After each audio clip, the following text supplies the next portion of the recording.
que eren amics d'un xiquet que li diu Joan, que estaven un dia a la porta de casa Joan i de repent passa el tio d'ells, que li diuen també Joan. I aquell home portava igual que jo, portava una arracada ahí en el lòbul de l'orella. I els amics li quedaven mirant així a Joan i Joan va explicar: no cregueu que mon tio porta una arracada ahí perquè siga una estrella del rock and roll o del rap o que siga un pirata ni res. La història de mon tio és una altra. Ja sabia que deia, quina és la història de ton tio? Doncs mira, és molt senzilla. Un dia ell volia tindre una mascota i un dia se n'anà a València a una botiga de mascotes i se n'anà i estava allí assomat i estava allí mirant i hi havia un senyor, el dependent, que no feia més que mirar-lo a ell. I ell un poc mosquejat amagava darrere dels peixets, amagava darrere dels esquirols, per ell tenia un esquirol, amagava darrere dels hàmsters, perquè clar, realment m'està mirant també i al final s'acosta aquell i li diu: mira, jo volia una mascota. Sí, jo des que he entrat en aquesta botiga l'he estat observat i sé quin tipus de mascota li fa falta a vostè.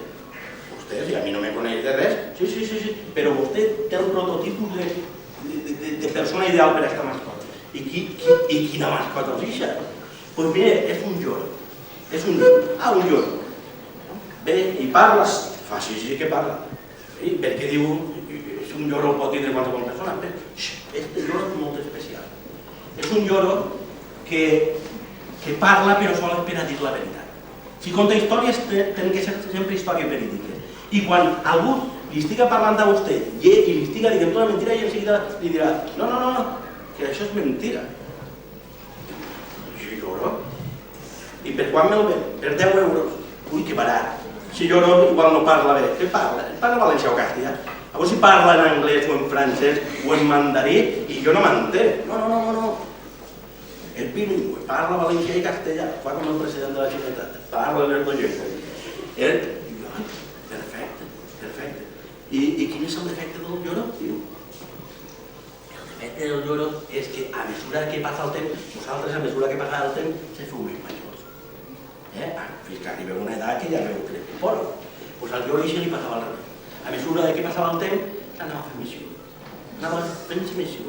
No és el problema, cada dia me gastaré menys menjar, menys diners en menjar.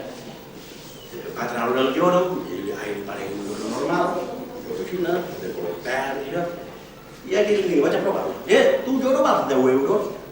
A veure si dia la veritat. Sí, jo val 10 euros. Vale. Ara és anant el lloro. Jo sempre el duia el lloro. Li donava pipes, el lloro menja moltes pipes.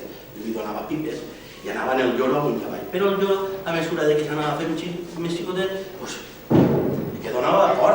Un dia deixaves que un llibre igual mataves el pobre lloro. I l'home aquell va pensar: jo què faré per adorar el lloro?